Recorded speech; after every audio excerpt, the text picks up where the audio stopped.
मतलब क्या होता है हिंदी में? बहना। हाँ, बहता है, जैसे पानी बहता है। वो नदियों में आपने देखा होगा कि वो इधर से इधर की ओर जाते हैं, वो उसके विपरीत जाते हैं। ओके, ये आधा आया ना, फिर से पूरा नहीं आया। सर वो इतनी लिमिट ही है इसकी, इसलिए मैंने आपको व्हाट्सएप पे भेज दिया है। ओके ओके, ठीक है। स्क्रीन शेयर पर। ओके, नहीं, हद तक सही दिख रहा है। तो फ्लो कंट्रोल क्या होता है ना, जैसे फ्लो होता है, जब कभी पानी का आपने फ्लो देखा होगा कि वो इधर से उधर की ओर जाते हैं, और आगे से पीछे, पीछे से आगे, right to left, left to right, east to west. वो डिपेंड करता है एयर का स्पीड पे, और भी बहुत सारे फैक्टर्स होते होंगे जिसपे वो डिपेंड करता है कि उसका फ्लो कैसा होगा। स्पीड होगा, स्लो होगा, या फिर इधर ज्यादा होगा या उधर ज्यादा होगा, पहले किधर बहेगा फिर बाद में किधर बहेगा। तो ये फ्लो हुआ। और कंट्रोल क्या, कोई एक ऐसी चीज जो उसको कंट्रोल करता हो कि कब, कहाँ, कैसे बहना है। जैसे आपने अगर देखा होगा कि जब जब पानी बहती है ना नदी में, जब स्ट्रेट होती है, सीधा, एकदम से जब सीधा होती है, तो वो सीधा पानी बहता है या नहीं भी बहता है। फ्लो का मतलब ये नहीं होता है कि बहता है या नहीं बहता। फ्लो कंट्रोल का मतलब बता रहा हूँ कि इसका मतलब ये नहीं कि पानी बह रहा है या कोई भी चीज आगे पीछे हो रहा है या नहीं। ये मतलब नहीं होता है। या तो रुका हुआ है, या फिर जाहिर सी बात है रुका हुआ है तो वो कंट्रोल्ड है, और नहीं रुका हुआ है तो किस तरह से उसमें एक्टिविटीज हो रही है। ठीक है। जैसे क्या होना, जब स्ट्रेट आपने देखा होगा, नदी जो स्ट्रेट होती है, जिसमें ऊपर नीचे स्लोप नहीं होता है, तो उसमें पानी सीधा बहता रहता है, या नहीं भी बहता रहता है, पानी भी शांत होता है। और जैसे ही वो स्लोप होता है उसमें, मान लो 30 डिग्री झुका हुआ आगे, या इधर इंक्लाइन है, ऐसा कुछ होता है, तो पानी भी उसके हिसाब से आगे पीछे होता है। ठीक है। और उसका भी बहने का तरीका होता है कि पहले कैसा होगा फिर कैसा होगा। आपने देखा होगा कि पानी पहले आराम से आता है धीरे, फिर वो अचानक से स्पीड हो जाता है, फिर ऐसा कुछ। तो उसके जो फैक्टर्स होते हैं उस पर डिपेंड करता है। जाहिर सी बात है, उस पर हमारी मर्जी नहीं चलती, उस पे नेचर या फिर जो उसका स्पीड है, जो फैक्टर्स, उस पे चलता है।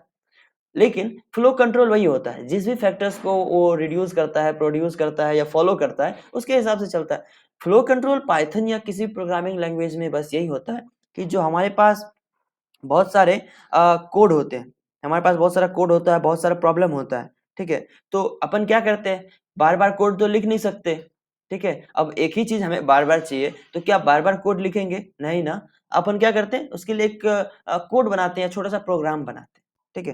छोटा सा प्रोग्राम, और उसका ऑर्डर देते हैं। सबसे पहले ये याद रखें कि जब भी कोई प्रोग्रामिंग लैंग्वेज में जब रियल टाइम प्रॉब्लम हम सॉल्व कर रहे होते हैं, तो उसका एक ऑर्डर होता है कि पहले क्या चलना चाहिए, उसके बाद क्या चलना चाहिए, किस वे में चलना चाहिए, ऑर्डर। आपने जब ये देखा होगा, ये प्रिंटिंग, ये स्ट्रिक प्रिंटिंग करने का, ठीक है, कभी देखा होगा सी सी प्लस प्लस में, अगर आपने किया होगा तो, किसी प्रोग्रामिंग लैंग्वेज ऐसा वाला। ठीक है। इसको प्रिंट करना, और इंटरव्यू में पूछा भी जाता है। पता है, जब आप इंटरव्यू दोगे ना, तो जो एचआर इंटरव्यू ले रही होंगी, मतलब मेरा भी इंटरव्यू हुआ था वेंगोस टेक्नोलॉजी में, तो उसने क्या किया, ऑनलाइन इंटरव्यू चल रहा था, और उसने ऐसा चीज को चैट बॉक्स में उसने पेस्ट पेस्ट किया था। चैट चैट बॉक्स में उसने, ऐसे इंटरव्यू चल रहा था जूम पे, ऐसे पेस्ट कर दिया इसने कि कैन यू कोड, इसका आप प्रोग्राम बना सकते हो, ऐसा कुछ। ठीक है। तो ये क्यों फ्लो कंट्रोल के अंदर आता है कि कब हमारा प्रोग्राम कैसा चले, ये बताना होता है। देखो, पहले एक बार चले, फिर दो बार, फिर हमारे रिक्वायरमेंट के हिसाब से। ठीक है। हम चाहते हैं ऐसा प्रिंट करना, तो प्रोग्राम को एक फ्लो भी तो बताना पड़ेगा। अपन प्रिंट फंक्शन की मदद से प्रिंट कर रहे हैं, इसको भी प्रिंट कर रहे हैं, इसको भी डबल स्टार प्रिंट कर रहे हैं, ट्रिपल स्टार प्रिंट कर रहे हैं, चार पांच, ऐसा कुछ करते जा रहे हैं। तो प्रोग्राम को एक फ्लो पता होना चाहिए, क्योंकि प्रोग्राम के पास तो बुद्धि होता नहीं है। उसको अपन जैसा बोलते हैं वैसा वो परफॉर्म करता है। तो उसके पास भी एक कंट्रोल होना चाहिए, मतलब एक वे होना चाहिए, पाथ होना चाहिए, कि उसको पता होना चाहिए पहले हमें एक करना, अच्छा फिर दो करना, फिर तीन करना, फिर चार करना, पांच करना, ऐसा। ठीक है। और आपने क्योंकि कहा पांच तक ही करने हैं, 5 लाइन तक, तो उसको यही पता होना चाहिए कि 5 लाइन हो गया, अच्छा जी यहाँ रुकना भी है, यहाँ पे रुकना भी है, यहाँ पे रुकना भी है। ठीक है। और आपने अगर कहा छः, कि नहीं 6 लाइन तक प्रिंट करो, तो वो 1 लाइन और प्रिंट कर देगा। ठीक है। फिर क्या, अच्छा यहाँ रुकना है, तो ये फ्लो कंट्रोल हुआ। ये फ्लो देखो, इसका फ्लो चल रहा है, पहले एक किया, फिर दो किया, फिर तीन किया, चार किया, ऐसा पाँच करता गया। ये फ्लो कंट्रोल के ही अंदर आता है ना, कि आप कैसे इस फ्लो को कंट्रोल कर रहे हो, किस लूप की मदद से कर रहे हो, क्या क्या क्या पाइथन या किसी प्रोग्रामिंग लैंग्वेज में क्या क्या ऐसा टूल्स अवेलेबल है जिसकी मदद से आप उस फ्लो को कंट्रोल कर सकते हो। ठीक है। तो एक समय आके ब्रेक भी करना होगा कि मतलब हमें इतना ही तक चाहिए, अब खत्म कर दो। ठीक है? तो यही फ्लो कंट्रोल हुआ कि जब आप किसी कोड को रन करवाते हो, उसका ऑर्डर क्या है? अगर आपसे इंटरव्यू में पूछ दिया जाए कि व्हाट इज़ फ्लो कंट्रोल, तो आप बताओगे कि प्रोग्रामिंग लैंग्वेज में जब हम कोड लिखते हैं किसी चीज़ का, तो हम उसका ऑर्डर भी देते हैं। उसका हम ऑर्डर भी देते हैं कि भैया आपका जो कोड है वो इस ऑर्डर में चलना चाहिए। जैसे आपने कल की अगर मैं बात करूँ, तो कल आप ऐसे प्रिंट कर रहे थे ना, नेम इक्वल ऑर्डर हर चीज़ में होता है। नेम इक्वल टू अ, अपन यूज़र से उसका नेम लेते थे, इनपुट, ठीक है? और अपने हिसाब से जो अच्छा लगे, ऐसे बोलते थे ना एंटर योर नेम, ठीक है? क्योंकि हमें पता है कि नेम पहले यूज़र से लिया जाता है। अपन कुछ भी आगे-पीछे कर सकते हैं पर अपने रिक्वायरमेंट के हिसाब से जब आप फॉर्म बनाते हो एचटीएमएल में, ऐसे ही करते हो ना पहले नेम ही डाल देते हो। कभी आपने ऐसा देखा है कि पहले ही वो बोल देते हैं कि ऐज? अपन ले तो सकते हैं, लेने में कोई बुराई नहीं है। एंटर योर ऐज, तो अपन ये कर तो सकते हैं। 1 सेकंड, हेलो? अपन कर तो सकते हैं, नो डाउट कर सकते हैं। लेकिन कभी देखा आपने ऐज पहले ही लिया जाता है? नहीं, एक फ्लो हमारे मन में होना चाहिए किसी चीज़ को सॉल्व करने के लिए, ठीक है? आपने कभी देखा है कि ऐसा ऐसा रहता है लास्ट नेम, ऐसा होता है? एंटर योर लास्ट नेम, अपना लास्ट नेम दो, उसके बाद कभी ऐसा देखा आपने कि उसका फिर कहा लास्ट नेम हो गया, ठीक है, अब फर्स्ट नेम दो। फर्स्ट नेम ऐसा कभी होता है? नहीं ना, क्यों? क्योंकि हर एक चीज़ में ऑर्डर का ख़्याल रखना बहुत ज़रूरी होता है और उसी ऑर्डर को कंट्रोल करने के लिए पाइथन या किसी प्रोग्रामिंग लैंग्वेज में जो टूल्स होती है, उसको फ्लो कंट्रोल बोलते हैं। तो अपन ऐसा नहीं लास्ट नेम पहले, फर्स्ट नेम पहले, ठीक है? ऐसा नहीं कर सकते ना, एक फ्लो होता है और हर एक चीज़ का फ्लो होता है, ऑर्डर। तो मतलब आपको अगर पूछा जाए फ्लो कंट्रोल क्या है, तो आप ये कह सकते हो कि फ्लो कंट्रोल है ना, ये बताता है कि किस ऑर्डर में हमारा स्टेटमेंट चलना चाहिए। मतलब अगर 10 लाइन का कोड है, तो उसका ऑर्डर क्या होना चाहिए? पहले क्या होना चाहिए, उसके बाद क्या होना चाहिए? पहले क्या चलना चाहिए, उसके बाद क्या प्रिंट होना चाहिए, कब खत्म होना चाहिए, कब शुरू होना चाहिए? जब आप ये ऑर्डर बताते हो ना, दैट इज़ फ्लो कंट्रोल। आपसे पूछा जा सकता है, एग्ज़ाम में पूछा जा सकता है, इंटरव्यू में पूछा जा सकता है, तो आप उसको ऐसे डिफाइन कर सकते हो, ठीक है? और क्या होता है फ्लो कंट्रोल इसलिए भी ज़रूरी होता है कि उसमें बताना होता है कि हमारा जो कोड है या स्टेटमेंट है, 5 लाइन का है, 6 लाइन का है, उसका कौन पहले आएगा, कौन उसके बाद, फिर कौन उसके बाद, कौन उसके बाद, कौन नहीं आएगा, कौन आएगा, कौन स्टार्ट करेगा, कौन खत्म करेगा, ठीक है? इस तरह से होता है फ्लो। जैसे आप किसी चीज़ में अगर लॉगिन करोगे, तो वो पहले बोलेगा आधार पहले बोलेगा आधार नंबर डालो, आधार नंबर डालो, ठीक है? और आपने जब आधार नंबर डाला, उसके बाद बोलेगा अब ओटीपी भेजा मैंने, ओटीपी डालो। कभी ऐसा आपने कोई ऐसा प्रोग्राम देखा है या ऐसा वेबसाइट देखा है पहले ओटीपी डालो, उसके बाद फिर आप आधार नंबर डालना, ऐसा कहीं नहीं होता। बोलेगा पहले ओटीपी डालो अगर आपने ओटीपी डाल दिया फिर आधार नंबर, तो बेवकूफ़ी होगी ना, इसमें कोई ऑर्डर ही नहीं है, कोई फ्लो कंट्रोल ही नहीं है। तो इसी को फ्लो कंट्रोल बोलते हैं कि सॉल्व कैसे करना है, कैसे ऑर्डर में लिखना है, ये गलत है ना। आप इसको लगाओ ये रन टाइम एरर देगा क्योंकि ये ओटीपी माँग रहा है यूज़र से पहले, आधार नंबर तो माँगा ही नहीं। लेकिन आपको एज़ अ प्रोग्रामर पता होना चाहिए कि नहीं यार ये तो गलत है, पहले आधार नंबर होना चाहिए। जैसे आधार नंबर क्लिक करके ओके बटन दबाएगा, जैसे आधार नंबर बंदा ने डाला और यहाँ पे उसको ओके बटन है। इसने क्या किया, इस ओके बटन पे क्लिक किया और क्लिक करेगा उसके बाद ओटीपी जाएगा, फिर वो बंदा ओटीपी यहाँ से डालेगा, जो भी ओटीपी होगा उसका, ठीक है? इसी को फ्लो कंट्रोल बोलते हैं, इसका ऑर्डर क्या है? किसी भी चीज़ को करने के लिए ऑर्डर क्या? उसको पाइथन में फ्लो कंट्रोल बोलो या कंट्रोल फ्लो बोलो, एक ही बात होता है। कंट्रोल फ्लो भी आप कह सकते हो, फ्लो कंट्रोल भी बोल सकते हो, एक स्टेटमेंट है। अब ये भी पाइथन के अंदर 3 तरह के होते हैं। 3 तरह के कैसे? एक कंडीशनल होता है,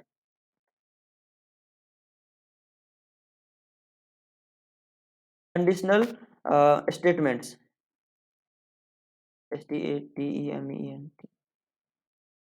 हाँ, एक फ्लो कंट्रोल फ्लो पाइथन में 3 तरह के होते हैं। एक कंडीशनल स्टेटमेंट्स होता है, जिसमें आप लगा सकते हो, एक ट्रांसफर स्टेटमेंट्स होता है।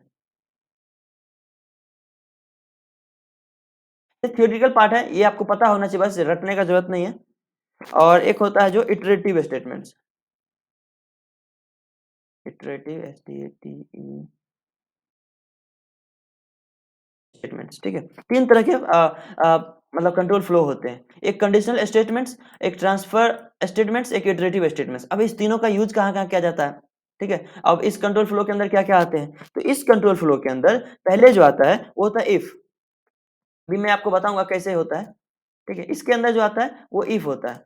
उसके बाद होता है, आपको पता है, इफ के बाद एक एलिफ आता है, एलिफ। उसके बाद इफ, ELIF, एलिफ बना रहे हैं,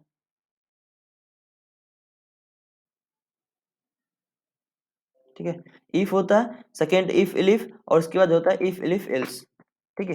तीन तरह के कंडीशनल स्टेटमेंट्स होते हैं और ये आपने पढ़ा भी है, सी में पढ़ा होगा, सी प्लस प्लस में पढ़ा होगा, जावा या किसी प्रोग्रामिंग लैंग्वेज में आपने देखा होगा कि कंडीशनल स्टेटमेंट्स जो होते हैं वो इफ और एल्स इफ होते थे। बस क्या होता है ना कि दो प्रोग्रामिंग लैंग्वेज, तीन चार पांच कितने प्रोग्रामिंग लैंग्वेज देखो, उसमें लॉजिक तो सेम ही होना है, बस सिंटेक्स का थोड़ा सा डिफरेंस होता है, क्योंकि किसी में बहुत बड़ा सिंटेक्स होता है, किसी में छोटा होता है, किसी में डिफरेंट होता है, जावा में अलग होता है, पाइथन, सी, सी प्लस प्लस, हर किसी में अलग-अलग स्टेटमेंट सॉरी सिंटेक्स होते हैं।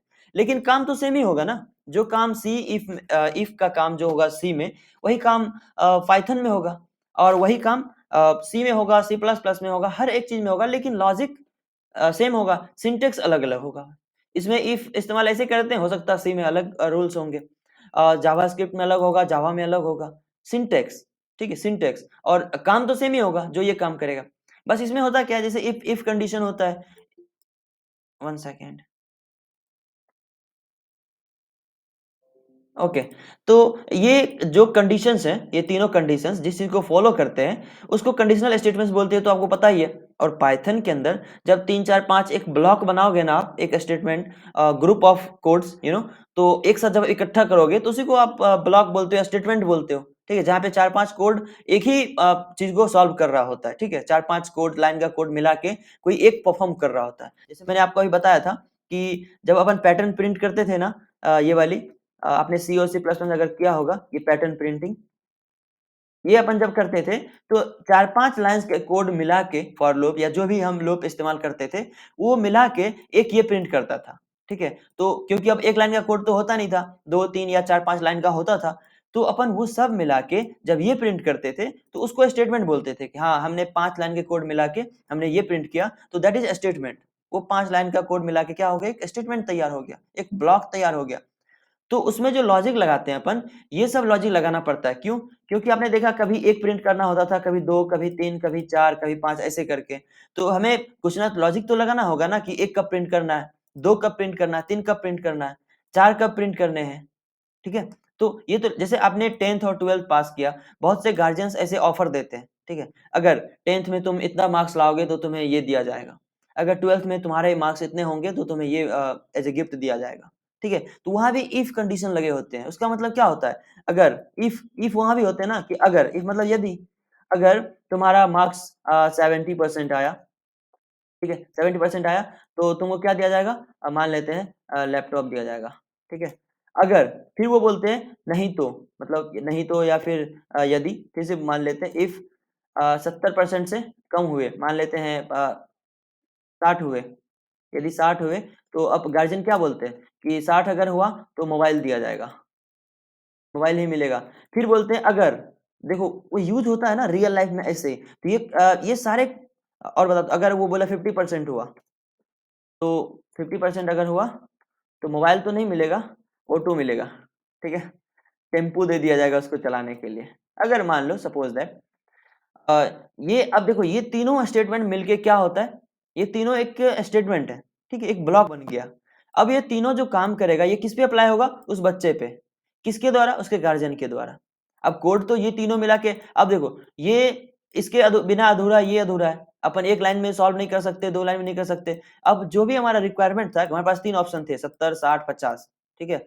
और ये तीनों हमने लगा दिया। अब उसी को स्टेटमेंट बोलते हैं कि अपन ब्लॉक के अंदर हमने ये सारी चीज़ें लिख दी।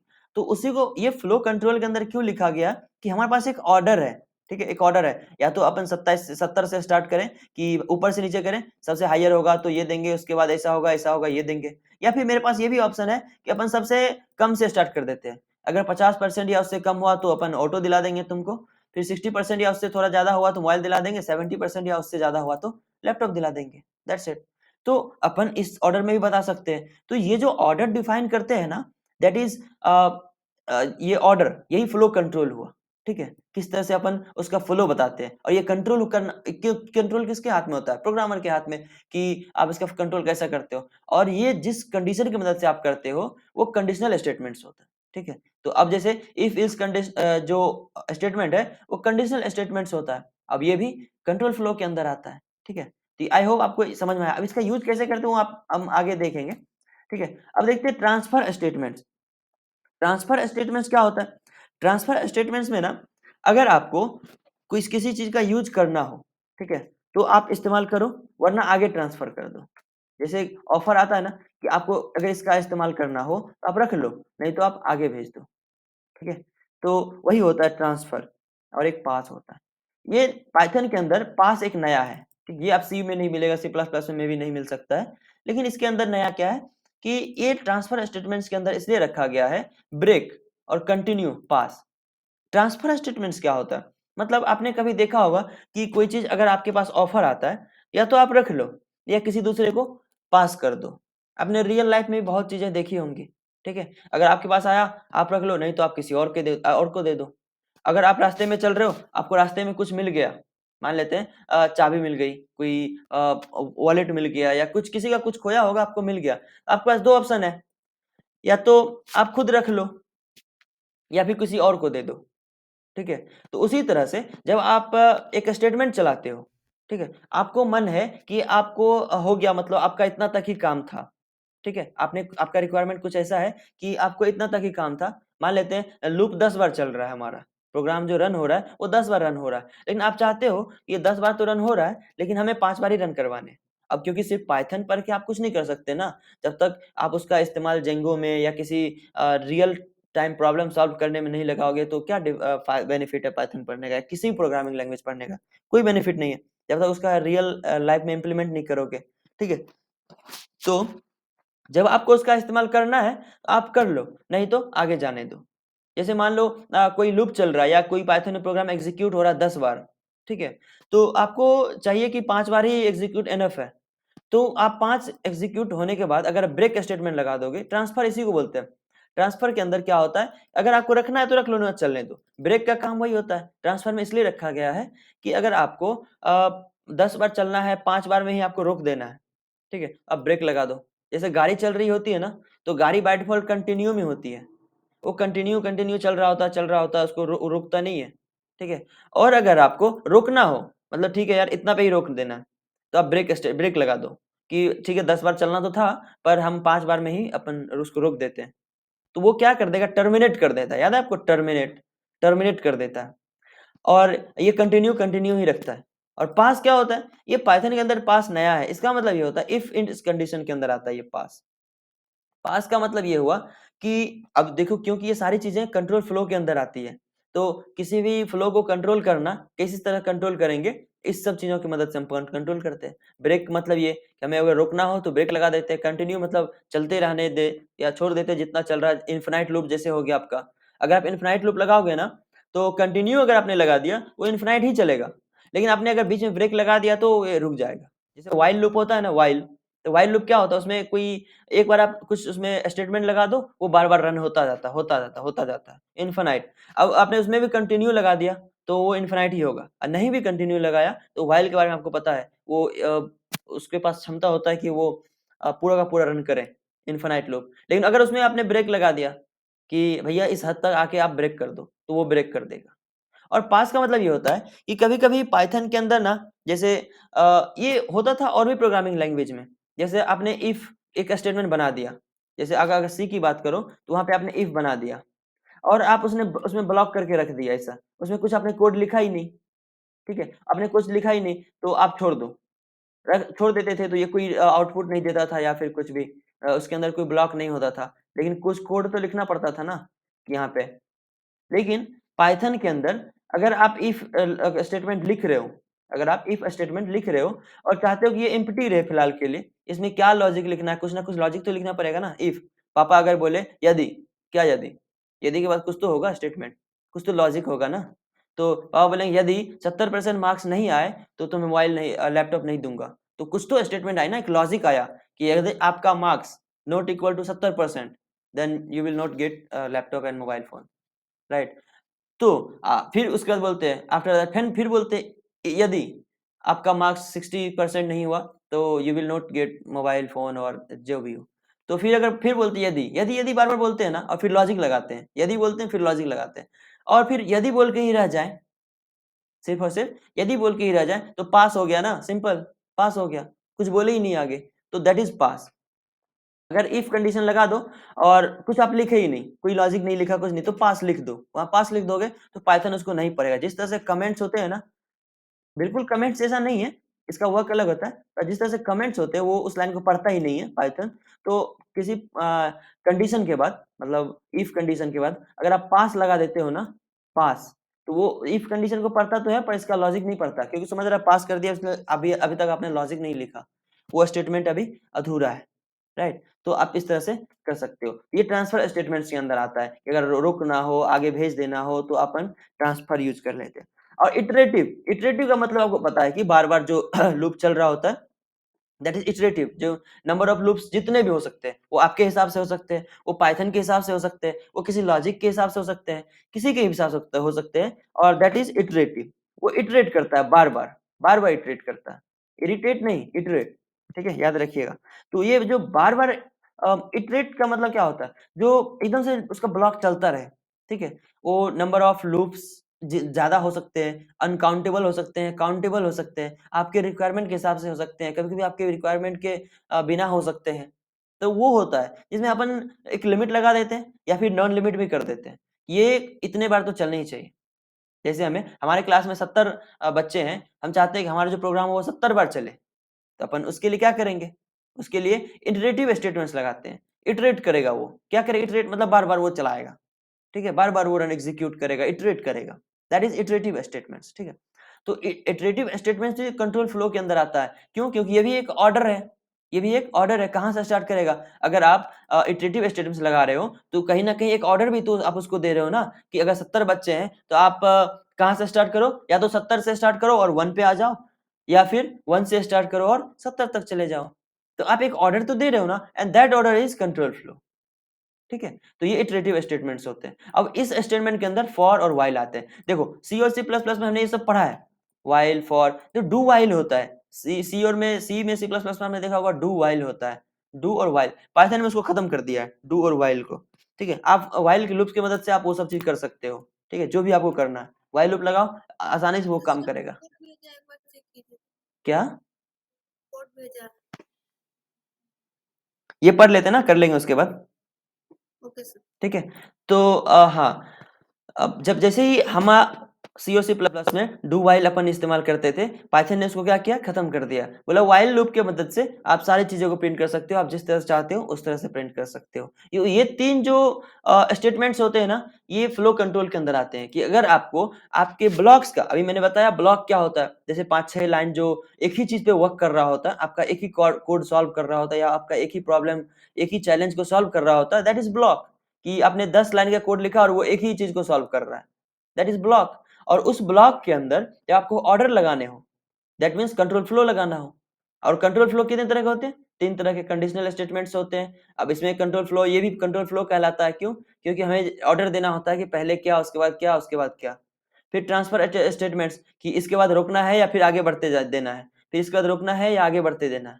ठीक है, और इटरेटिव स्टेटमेंट्स कि मतलब ये कितने बार चलना है, मतलब कितने बार इसको इस स्टेटमेंट को एग्जीक्यूट करवाना है, 1 बार, 2 बार, 5 बार, इनफिनाइट कितने बार।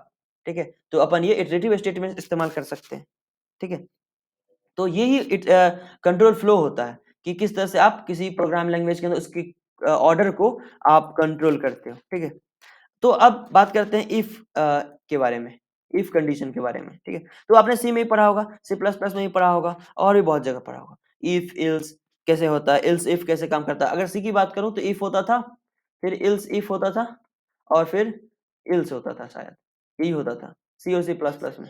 हाँ, लेकिन पाइथन के अंदर ना उसके सिंटेक्स को थोड़ा सा चेंज किया उसने। क्या? कॉपी नहीं किया, कॉपी नहीं किया। अब अगर हम सी की बात करें तो इफ ऐसे उसके अंदर लूप लगाते, एक वो लगाते थे इफ, और उसके अंदर हम कुछ कंडीशन लिखते थे। ठीक है, और उसको रन कराते थे ऐसे, याद है आपको?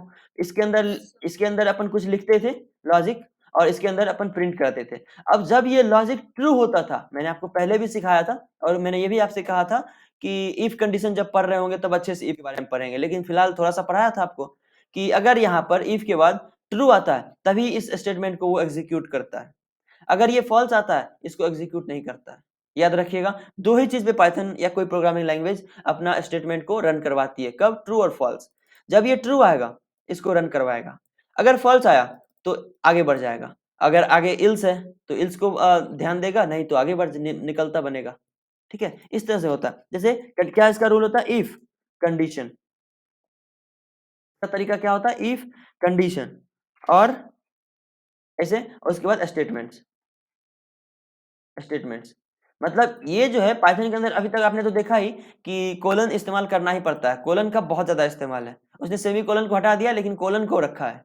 ठीक है, तो कोलन के इस्तेमाल से, वो भी आप ऑब्जेक्ट को इस्तेमाल करने के लिए, मतलब इस ऑब्जेक्ट को अगर आपने ऑब्जेक्ट बना लिया तो इसका इस्तेमाल करने के लिए आपको कोलन तो इस्तेमाल करना ही पड़ेगा। ठीक है, तो अपने इफ अगर लगाया, आपको मन है इफ यूज करने का, तो इफ के बाद आपको कंडीशन लगाना पड़ेगा कि इफ मतलब यदि, क्या यदि। अगर आपने किसी ने उंगली उठाया कि देख अगर तुमने मुझसे पंगा लिया तो, यदि तुमने मुझसे पंगा लिया, तो आप बोलते हैं क्या क्या यदि क्या कर लेगा, तो दैट इज कंडीशन कि यदि क्या यदि।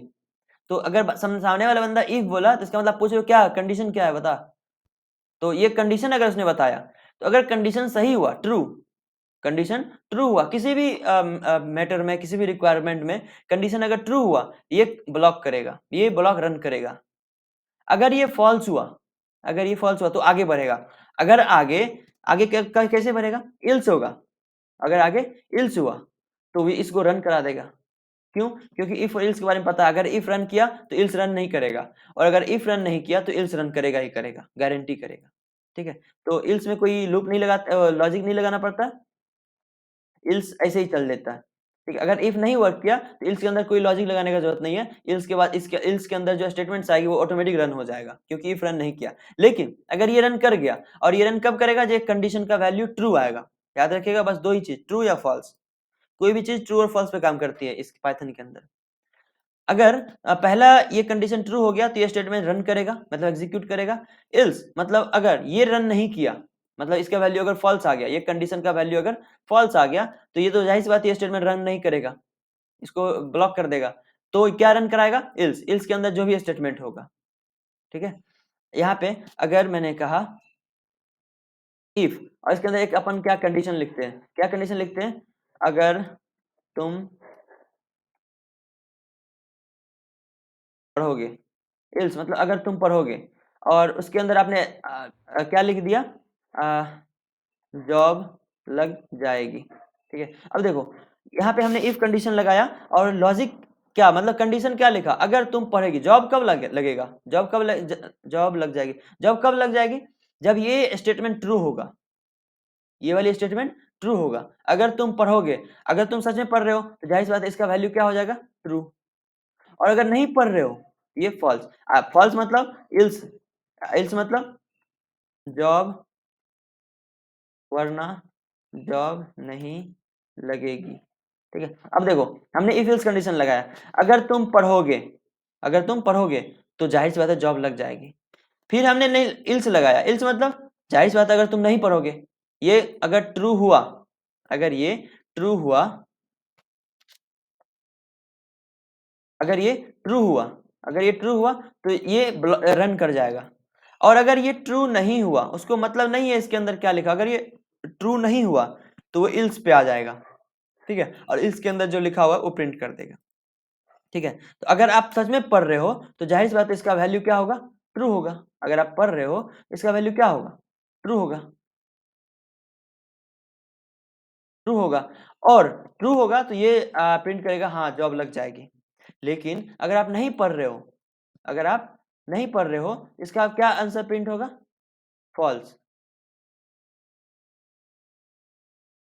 अगर आप नहीं पढ़ रहे हो, इसका इसका मतलब क्या हो गया? ये स्टेटमेंट जो यहाँ पे कंडीशन आपने लगाया था उसका वैल्यू क्या होगा? फॉल्स। और जैसे ही फॉल्स आया, पाइथन इसके अंदर नहीं जाएगा, इसके अंदर नहीं जाएगा। वो क्या करेगा? यहीं से वापस चला जाएगा, इल्स वाले पे चला जाएगा, और इल्स में बिना कोई लॉजिक लगाए इसको प्रिंट कर देगा, वरना जॉब नहीं लगेगी। ठीक है, जॉब नहीं लगेगी, सिंपल। तो इफ और एल्स ये समझ में आया कि जॉब नहीं लगेगी, सिंपल। इसी तरह से अगर कोई गार्जियन हमें बोलते हैं कि 70% से ज्यादा आया, अगर 70% ज्यादा आया तो आपको लैपटॉप मिलेगी। देखो कहाँ इसका जरूरत पड़ा, रियल लाइफ में हमें जरूरत है कि नहीं इफ एल्स कंडीशन का, लैपटॉप मिलेगी। और एल्स मतलब अगर आपका 70% ज्यादा नहीं आया तो लैपटॉप मिलेगी। और अगर पापा दो ही कंडीशन रख रहे हैं, किसी किसी के पापा भी डिफरेंट डिफरेंट पापा होते हैं ना, अपने पापा बजट के हिसाब से रखते हैं हर किसी के, ठीक है। तो अगर एक पापा ऐसे हैं किसी के जो बोल रहे हैं कि अगर 70% से ज्यादा आया, अगर 70% से ज्यादा आया तो आपको लैपटॉप मिलेगी, वरना दो ही कंडीशन वो रख रहे हैं, वरना क्या मिलेगी, वरना जूते मिलेगी। दो ही कंडीशन रख रहे हैं, अगर लैपटॉप 70 से ज्यादा आया तो उसे लैपटॉप मिलेगी, और अगर 70 से ज्यादा, दो ही कंडीशन, ज्यादा नहीं आया तो वो जूते मिलेंगे बस, और कुछ नहीं मिलेगा, सिर्फ और सिर्फ जूते, राइट। तो ये दो कंडीशन हो गया। अब ये भी तो कंट्रोल फ्लो है, अपन या तो पहले बोल सकते हैं तुम्हें जूते मिलेगी अगर 70 से नीचे आया, अगर 70 से ऊपर आया तुम्हें लैपटॉप मिलेगी। अपन ऑर्डर अपने हिसाब से सेट कर सकते हैं, पर हम अपन ऐसे ही करते हैं, ठीक है। अब ये तो पहले का पापा हुआ, एक किसी के पापा ने ऐसा कहा। फिर दूसरे आते हैं, कोई एक और अलग टाइप के पापा है, अंबानी टाइप के पापा, ठीक है। अब मुकेश अंबानी तो ऐसे नहीं कहेंगे ना कि 70% ज्यादा है, वो बोलेंगे अगर बेटा तेरा मार्क्स 70% से एबव आया, ठीक है, तो लैपटॉप थोड़ी देगा उसको, तो प्राइवेट जेट दे देगा। एक तो पढ़ते नहीं है वे लोग ज्यादा। तो उसने कहा कि बेटा अगर तेरा मार्क्स 70% से ज्यादा आया तो आपको प्राइवेट जेट मिलेगी, ठीक है। अगर, फिर बोल सकते हैं ना कि अगर, फिर से बता रहे हैं, एक और कंडीशन लगा रहे हैं, अगर तेरा मार्क्स 60 से एबव आया, 60 से एबव और 70 से कम, मतलब 70 से 60 से 70 के बीच अगर आया, ये सिंपल भाषा में लिख रहा हूँ, प्रोग्रामिंग में नहीं लिख रहा हूँ मैं, सिंपल लैंग्वेज में लिख रहा हूँ। अगर 60-70 के बीच आया तो आपको लैम्बोर्गिनी मिलेगी, ठीक है। और यदि आपका मार्क्स 50 से 60 के बीच आया तो आपको 50-60 के बीच अगर आया तो आपको सिंपल सी कोई गाड़ी मिलेगी, जैसे BMW, ठीक है, आपको ये मिलेगा 50-60 के। और 40 से 50 के बीच आया, ठीक है, गार्जियन अलग तरह के होते हैं, अंबानी ने कहा 40 से 50 के बीच अगर आया तो आपको एक नॉर्मल सी सुजुकी की मिलेगी, सुजुकी की मिलेगी, ठीक है। उसके बाद कहा बेटा अगर 40 से नीचे आया, 40 तक तो उसने लिख दिया, 40 और 50 के बीच, 40 से अगर नीचे आया कितना भी, मतलब जो भी आया, 70 से अब आया प्राइवेट जेट दिला देंगे, 60-70 के बीच रहा लैम्बोर्गिनी दिला देंगे, 50-60 के बीच BMW दिला देंगे, 40 से 50 के बीच सुजुकी कार दिला देंगे। अगर उससे कम हुआ, जितना भी आए, 10, 20, 50, 10, 20, 30, 35, 38, 23, 25, कितना भी या जीरो आए तो जूते मिलेंगे, जूते नहीं मिलेंगे, कुछ नहीं मिलेंगे। वो लोग जूते थोड़ी मानेंगे, कुछ नहीं मिलेंगे, जूते मिडिल क्लास फैमिली में चलता है, कुछ नहीं मिलेंगे, ठीक है। तो ऐसा कंडीशन रखा। देखो अब ये इतने सारे लाइंस के कोड मिला के एक ब्लॉक तैयार हो रहा है, क्या हो रहा है, एक ब्लॉक तैयार हो रहा है, एक स्टेटमेंट बन रहा है। अब काम तो एक ही बंदे के साथ हो रहा है, बस इतने सारे, ये भी एक ही बंदे के साथ हो रहा है, 2 लाइन में, ये 2 लाइन का स्टेटमेंट है, या फिर ब्लॉक कह लो, या फिर ये 5 लाइन का, ठीक है। तो देखो इसमें 2 या 2 से अधिक कंडीशन लगाए गए हैं, क्यों, कह रहे 70 से ज्यादा अगर लाए तो ये मिलेगा, 60 से 70 के बीच हुई तो ये मिलेगा, 50 to 60 हुआ तो ये मिलेगा, 40-50, और अगर कुछ नहीं हुआ, मतलब इसके अलावा अगर कुछ हुआ, इल्स मतलब ये नहीं कि कुछ और, इसके अलावा अगर कुछ हुआ, इसके अलावा कुछ हुआ तो वो क्या करेंगे, वो कुछ नहीं देंगे, ठीक है। अब इसके अलावा 1 आए, 2 आए, 3 आए, 5 आए, कुछ भी हो, आपने ये होता था सी और सी प्लस प्लस में, मुझे याद है एक रेंज नहीं कुछ होता था इल्स इफ लगाने के लिए, याद नहीं मुझे, एक अलग सा होता था, उसमें बहुत दिमाग का दही हो जाता था। पाइथन उसको फ्री कर दिया, वो सब चीज इस्तेमाल करने का ही नहीं है, जो फालतू चीजें तो उसको हटा दिया। आप इसी मदद से आप सब कुछ कर सकते हो, ठीक है। बस ये आप ये आम भाषा में, आम भाषा में इसको ऐसे इस्तेमाल करते हैं, इसको भी ऐसे इस्तेमाल करते हैं आम भाषा में।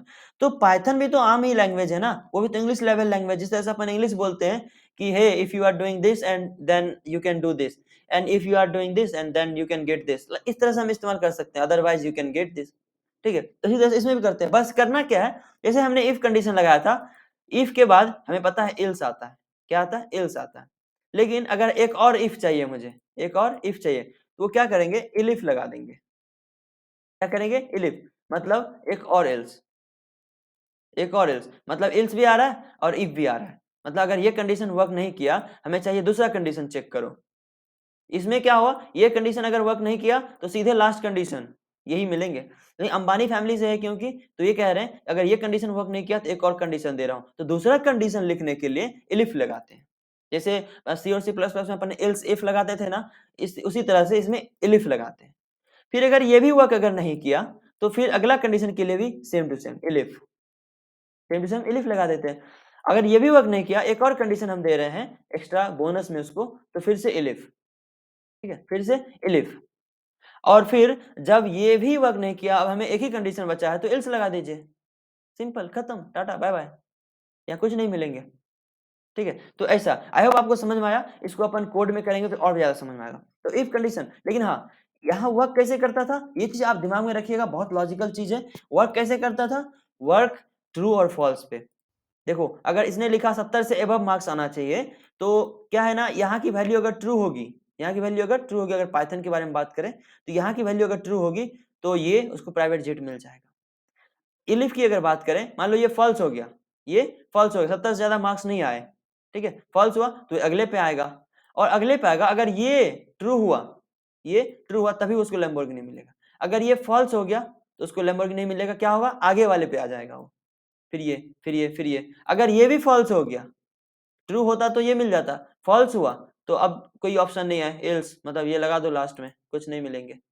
ठीक है, तो यहाँ अपन देखते हैं, एक वैल्यू लेते हैं a इक्वल टू 12, ठीक है, एक वैल्यू लिया हमने, a में क्या है? 12 है। और उसके बाद b का एक वैल्यू लेते हैं, b इक्वल टू, देखो b नहीं लेते हैं, सिंपल सी बात करते हैं। क्या करते हैं? एक, सिर्फ एक वैल्यू लेते हैं, इक्वल टू 12। इफ कंडीशन हम लगा रहे थे ना, इफ a इक्वल टू 12। अब ये ऑपरेटर मैंने आपको पढ़ाया था, ये ऑपरेटर मैंने आपको पढ़ाया था। कैसे? कि मान लेते हैं, देखो a इक्वल टू 12 है, तो अगर लगाते हैं a इक्वल टू 12, ट्रू। मैं चेक कर रहा हूँ कि a में 12 डाला, और मैं फिर चेक कर रहा हूँ a क्या है? 12 के बराबर है, डबल इक्वल टू याद है आपको, इक्वलिटी वाला, तो वो वाला, हाँ ट्रू, सही बात है। तो देखो, तो मैंने यहाँ a में 12 डाल दिया, और यहाँ चेक इफ लगा रहा हूँ, चेक कर रहा हूँ। ठीक है, क्या चेक कर रहा हूँ? a 12 के बराबर है, अगर हाँ, देखो ट्रू और फॉल्स देगा, यहाँ की जो वैल्यू है ऑपरेटर, वो ट्रू और फॉल्स रिटर्न करेगा। अगर हाँ, ये देखो, इसके बाद स्टेटमेंट अपन याद है, ऐसे स्टेटमेंट लिखते थे, ये वाली स्टेटमेंट। ठीक है, तो अगर ये बोलेगा हाँ ट्रू, हाँ ये जो है 12 के बराबर है, ठीक है, तो क्या प्रिंट कर रहे हैं अपन? प्रिंट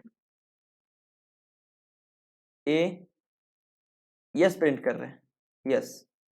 ठीक है, और चलो इसको रन कराते हैं। देखो यस प्रिंट किया ना, क्या प्रिंट किया? यस, कि हाँ सच में ये जो है 12 के बराबर है। मतलब क्या, यहाँ की वैल्यू ट्रू आई, तब जाके ये स्टेटमेंट इसके अंदर गया, वरना नहीं जाता। आप ट्रू लिख के ही चेक कर लो, ट्रू, इफ ट्रू, देखो यस, फिर से यस प्रिंट किया।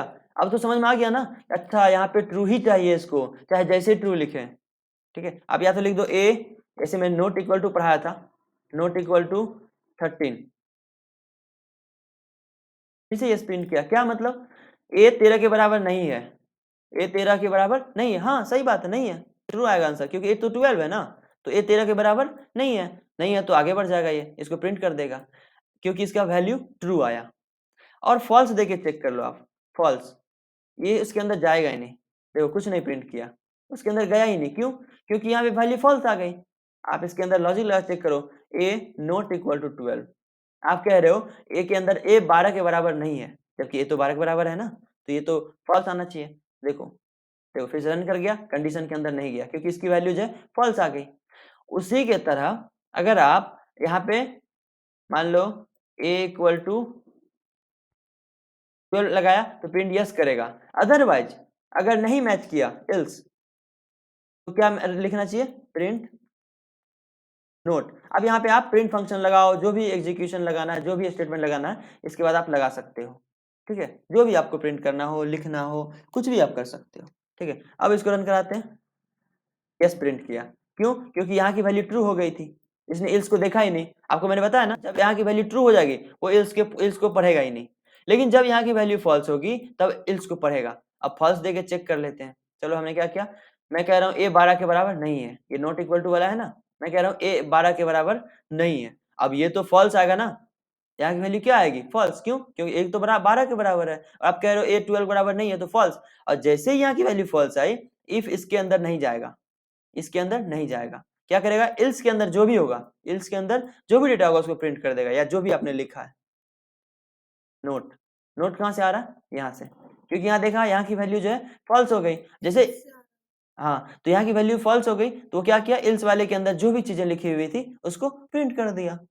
जो भी आप लिखो इसके अंदर वो एग्जीक्यूट करना है बस। जैसे आप प्रोग्रामिंग लैंग्वेज में बहुत सारा कोड लिखते हो ना, ऐसे कोड लिखते हो, तो अब यही कोड को अगर आप इल्स के अंदर लिख दोगे तो उसको रन करवा देगा। उसको मतलब नहीं है इसके अंदर आप क्या लिख रहे हो, उसको कुछ मतलब नहीं है। उसको मतलब ये है कि इसका वैल्यू फॉल्स आया, हम क्या करेंगे, इल्स के अंदर जो भी वैल्यू होगा उसको प्रिंट कर देंगे, या जो भी उसको रन करवा देंगे।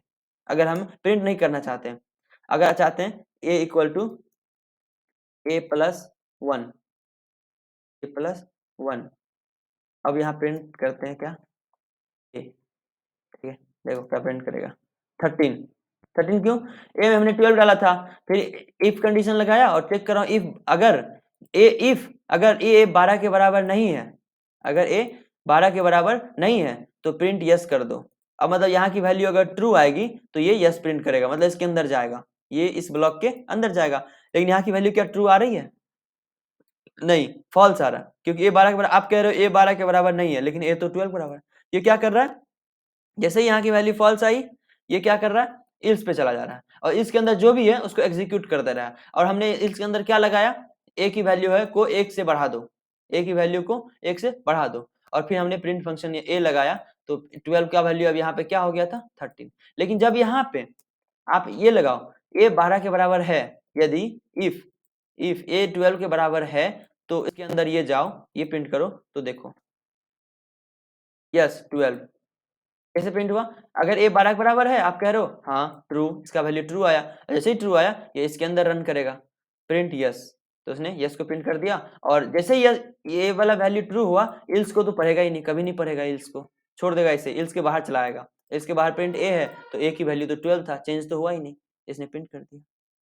ठीक है, अब उसी तरह से अब अभी मैंने क्या बात किया था, अंबानी के बारे में, ये तो नॉर्मल हुई। तो दो तरह के गार्जियन होते हैं, तो मार्क्स पे अगर जज करते हैं तो मार्क्स इक्वल टू, मान लेते हैं जो भी मार्क्स है आपका, ठीक है, मार्क्स आपका है 70, ठीक है, तो नॉर्मल गार्जियंस क्या करते हैं, इफ मार्क्स इज ग्रेटर और इक्वल टू 70 प्रिंट करेंगे। अच्छा, आप या तो कोलन के बाद यहीं पे लिखना शुरू कर दो, ठीक है, या फिर यहाँ पे इंटर दबा दो और यहाँ से लिखो, यहाँ से भी आप अच्छा लगता है, मतलब लाइन बाय लाइन अच्छा नहीं लगता, इस वजह से आप यहाँ भी कर सकते हो, ठीक है। और एक लाइन में लिखना हो तो आप यहाँ पे लिख सकते हो, ठीक है। और वैसे आपने देखा प्रिंट फंक्शन के अंदर एक लाइन के अंदर कितना सारा चीज कर सकते हैं, आप कर सकते हो, पर यहाँ लिखना हमें और सबको अच्छा लगता है। तो मैंने क्या लूप लगाया कि कंडीशन लगाया, यदि मार्क्स 70 से बड़ा हो, बड़ा या बराबर हो, मैंने ये ऑपरेटर पढ़ाया ना आपको, अगर मार्क्स जो भी मार्क्स है वो 70 से बड़ा या बराबर हो तो क्या प्रिंट करें, जो भी प्रिंट आप करना चाहते हो, मतलब लैपटॉप मिलेंगे, ठीक है। और आप कह रहे हो फिल्स क्या, इल्स, अब देखो यहीं से इल्स नहीं करना, इल्स अगर लगाना है तो इसके बाहर आ जाओ आप, मतलब इसकी जहां पे इफ है ना उसके जस्ट सीधे नीचे लगाओ इल्स, ठीक है, याद रखना इस चीज को, इल्स क्या। अब यहाँ भी आप चाहे तो यहीं लिख सकते हो, या फिर इंटर दबा दो, आराम से अच्छे से लिखो यहाँ पे, प्रिंट क्या, जूते मिलेंगे। ये मिडिल क्लास फैमिली का गार्जियन का मतलब सिंपल, 70 से ज्यादा है तो लैपटॉप मिलेंगे, नहीं तो जूते मिलेंगे, इल्स सिंपल, प्रिंट कर दिया। अब देखो उसने क्या मिला, लैपटॉप मिलेंगे, क्यों, क्योंकि बच्चे का मार्क्स कितना है 70, अगर इसी का वैल्यू 65 हो जाए, क्या आया, जूते मिलेंगे, ठीक है। अब देखो कैसे, मार्क्स जो भी है ये वेरिएबल में, इसको यहाँ पे चेक कराया इसने, इसकी वैल्यू अगर ट्रू आई, पाइथन को मतलब नहीं है मार्क्स क्या होता है क्या होता नहीं है, वेरिएबल है, वेरिएबल को हमने क्या किया 70 से कंपेयर करवाया कि मार्क्स 70 से बड़ा या बराबर है तो ये इसके अंदर जाएगा, ठीक है। देखा भाई नहीं है तो फिर इल्स वाले कंडीशन में जाएगा, जो भी है प्रिंट कर देगा, जैसा भी है यूज कर लेगा। अपन यही चीज को यूजर से लेते हैं, ठीक है, इंट इनपुट, अब मार्क्स है तो इंट करना पड़ेगा ना, इंटर योर मार्क्स, ठीक है। देखो रन कराते हैं, अभी पूछ रहा है इंटर योर मार्क्स, आपका मार्क्स कितना आया? मैंने कहा 88, लैपटॉप मिलेंगे, ठीक है। देखो अभी फिर पूछ रहा है मार्क्स, मैंने कहा 45, जूते मिलेंगे, डर का माहौल है, ठीक है। अब देखो ये तो नॉर्मल फैमिली का हुआ। अब बड़े लोगों में क्या होता है, वो 4-5 कंडीशन दे देते हैं, ठीक है। तो अब देखो अगर मार्क्स आया 70 से एबव, ठीक है, तो लैपटॉप मिलेंगे। फिर उसने क्या किया, एक और कंडीशन लगाया, अगर, चलो एक और मौका देता हूँ, इलिफ, आपको 2 या 2 से अधिक, मैंने आपको बताया था ना अभी नोटपैड पे, इलिफ। तो उसने क्या कहा, अगर मार्क्स आपका 60 से ज्यादा और 70 से कम हुए, 60 से ज्यादा और 70 से कम, तो मैंने आपको सिखाया था कि इलिफ मतलब आप यहाँ पे लगाओ MARKS, मार्क्स, जो भी यहाँ पे मार्क्स नाम का वेरिएबल है उसके साथ आप कर रहे हो ना, तो ऑपरेटर लगाओ, marks is greater than and equal than 60, and operator मैंने सिखाया था ना कि आप कैसे COC++ में आप ऐसे इस्तेमाल करते थे एंड, लेकिन यहाँ पे कैसे करना आपको, एंड। मैं बताया था कि एंड क्या होता है, जब इधर वाला भी ट्रू और इधर वाला भी true, marks is smaller and equal than 70। मतलब क्या हुआ, एंड के क्यों लगाया मैंने, ये लॉजिक है, क्योंकि मार्क्स अगर 60 या 60 से बड़ा होगा, या और साथ साथ 70 या 70 से छोटा होगा, इस दोनों के बीच में होगा, एंड तभी प्रिंट करेगा जब ये भी ट्रू और ये भी ट्रू। मैंने आपको सिखाया था, याद करो आप, जब इधर वाला भी ट्रू होगा और इधर वाला भी ट्रू होगा, तब ये फाइनल ट्रू होगा। और जब ये फाइनल ट्रू होगा तो इलिफ क्या कहता है, जब ये फाइनल ट्रू होगा तो हम इसके अंदर जो भी आप लिखे उसको एग्जीक्यूट करवा देंगे। प्रिंट क्या कर रहे हो, इसको तो लैपटॉप नहीं, इसको तो प्राइवेट जेट मिलेंगे, प्राइवेट जेट मिलेंगे। और इसको आप क्या कह रहे हो,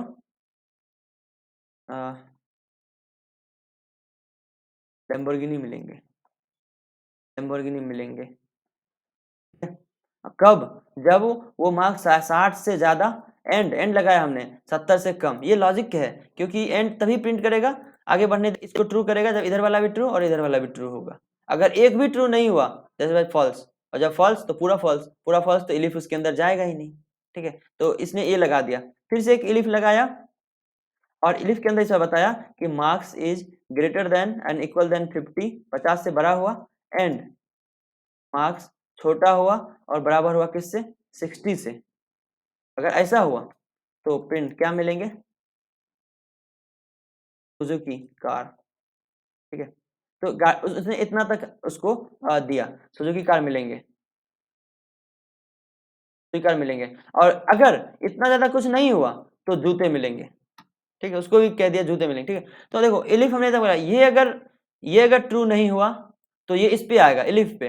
अगर ये इसको इतना को चेक करेगा, अगर ये ट्रू हुआ तो ठीक है, ये प्रिंट कर देगा, इसके अंदर आप जो भी लिखे हो वो हो जाएगा। नहीं तो अगर वो फॉल्स हुआ तो इलिफ इस पे आएगा और इसको चेक करेगा, अगर ये ट्रू आई, याद रखिएगा ट्रू और फॉल्स पे होता है, ट्रू आई तो इस पे आएगा, अदरवाइज लास्ट में उसको किसी से पूछने की जरूरत नहीं, सीधा ये मिल जाएंगे, ठीक है। अब इसको रन करा के अपन देखते हैं, दूसरा enter your marks 56, Suzuki car मिलेंगे। देखो 56 क्यों, क्योंकि मार्क्स 56 आया, इसका मतलब ये कि 56 70 से बड़ा है ना, ये रन नहीं होगा। फिर यहाँ आया, क्या मार्क्स 60 से बड़ा है और 70 से छोटा है ना, ये भी रन नहीं होगा। फिर इस पे आया, क्या मार्क्स 50 से बड़ा और 60 से छोटा है, हाँ, तो ये वाला रन हो गया। जैसे ही कोई एक रन होगा वो सीधा स्टेटमेंट के लूप के स्टेटमेंट के बाहर चला जाएगा। मतलब मान लो यहाँ पे रन हो जाता, यहाँ पे रन हो जाता, तो फिर इसको नहीं देखता वो, ना इसको देखता, सीधा इसके बाहर चला आता, इस पूरा लूप को ही खत्म कर देता स्टेटमेंट को। जैसे यदि पूछ रहा है 60 से ज्यादा और 70 से कम, चलो 65 डाल के चेक करते हैं, आपका मार्क्स कितना है 65, लैम्बोर्गिनी मिलेंगे, खत्म। यहाँ पे लैम्बोर्गिनी मिल गया इसको, और ये नहीं पढ़ेगा, फिर क्या है नहीं है, वापस चला जाएगा, पूरा बाहर निकल जाएगा, ठीक है। और फिर देते हैं, फिर चलाते हैं और उसका मार्क्स देते हैं 78, बोधा प्राइवेट जेट मिलेंगे। और फिर जैसे ही प्राइवेट जेट मिलेंगे, ये वाला रन किया, ये सबको नहीं पढ़ेगा, छोड़ देगा, आगे बढ़ जाएगा, ठीक है। समझ में आया, यहाँ तक किसी को डाउट है इफ एल्स कंडीशन में? आप लिख रहे हो या नोट्स बना रहे हो या कुछ भी कर रहे हो तो आप इसको ख्याल रखें, ट्रू और फॉल्स पे कैसे वर्क करता है। किसी को कोई डाउट है? No sir. समझ में आ गया यहाँ पे सबको? ओके, लेकिन हाँ इंडेंटेशन का जरूर ख्याल रखें। ऐसे कैसे, आप ये जो कोलन लगाओगे ना, तो कोलन लगाने के बाद ऐसे करें इंटर, तो ये यहाँ से लिखाएगा, ठीक है, यहाँ से। फिर आप इल्स लगाओगे तो फिर आप यहाँ से इल्स लगाओगे, जहाँ इफ आपने लगाया था उसके जस्ट नीचे इल्स लगाओगे, जस्ट नीचे इलिफ लगाओगे, और आप कैसे लिखोगे? वही कॉलन की मदद से। असाइनमेंट ये है कि आप यूजर से उसकी कुछ वैल्यू लेना, मतलब नेम मत लेना, आज नेम मत लेना, एज लेना, उसका हाइट लेना, उसका एज लेना, हाइट लेना, और क्या होते हैं, वेट लेना, वेट लेना। और प्रिंट आपको क्या करना है, प्रिंट अगर एज,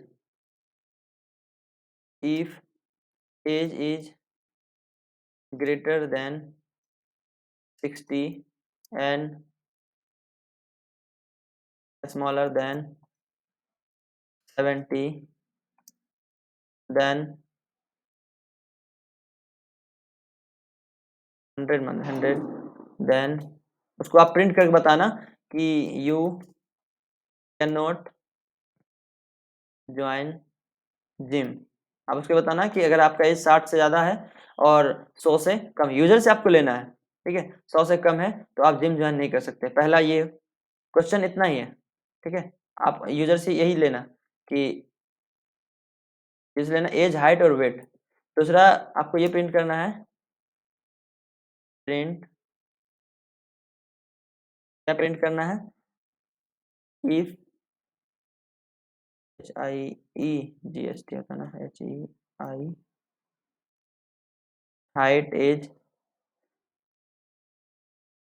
ग्रेटर देन 6, अगर 6 से उसकी हाइट अधिक हुए तो you can join Indian army. अगर उसका एज ग्रेटर देन उसकी हाइट 6 से हुआ तो वो इंडियन आर्मी ज्वाइन कर सकता है। इल्स, इसमें इल्स लगाना, अगर वो क्या होगा, अगर वो 6 से कम हुआ, अगर 5 if greater than 5 and smaller than 7, अगर 5 से ज्यादा और 7 से कम, 5 से 7 के बीच अगर उसकी हाइट हुई, 4 से लगाते हैं, 4 से ज्यादा और 7 से कम अगर उसकी हाइट हुई, जो भी यूजर हाइट अपना डाल रहा है, तो आप उसको प्रिंट करवाना, क्या प्रिंट कराओगे, you can join state police, state police, ठीक है। ये दूसरा क्वेश्चन हुआ। एक इसमें और भी लगा सकते हैं ना, otherwise, otherwise go and take rest, go and enjoy, go and enjoy, ठीक है, ये प्रिंट कर सकते हैं। फिर आते तीसरे नंबर पे, तीसरा क्वेश्चन ये है वेट से related, if your weight is greater then, अगर वो 8 ग्रेटर होगा किससे, 90, 90, तो 90 नहीं 100 लगाओ, तो अगर आपका वेट 100 से ज़्यादा हुआ तो you have to give 2 years at least in gym, ठीक है। अगर आपका वेट 100 से ज़्यादा हुआ, 100 या 100 से ज़्यादा हुआ तो आपको 2 साल एटलीस्ट जिम में देने पड़ेंगे। फिर इफ इल्स लगाओगे आप, इल्स यहाँ पे लगाओगे ना, इफ इल्स, इफ इल्स यदि 60 greater than 60 and smaller than 100, you have to give 1 year। और फिर लगा आप if else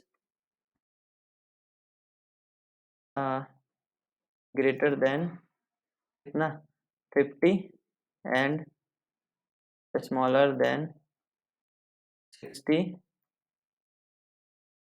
give कितना टाइम देना पड़ेगा उसको, फिर 6 months। ये प्रिंट करना है आपको, 6 month, 6 month। फिर आप यहाँ पे लगाओ अदरवाइज, मतलब आपके पास इतना ही कंडीशन है, लास्ट में इल्स लगाओगे आप, otherwise go and go and first increase your weight, क्योंकि जाहिर सी बात है अगर वो 50 से कम वाला आया तो बोलेगा भैया 40 वेट है, वजन कम करना है, तो क्या करोगे इसका। तो उसको आप ये मैसेज करना है कि go and first increase your weight, सबसे पहले अपना वेट इंक्रीज करो। ओके, तो इतना कुछ आपको प्रिंट करना है, अदरवाइज मतलब एल्स कंडीशन सबसे लास्ट वाला। तो ये आप कर कल के आ जाओ, करोगे कल?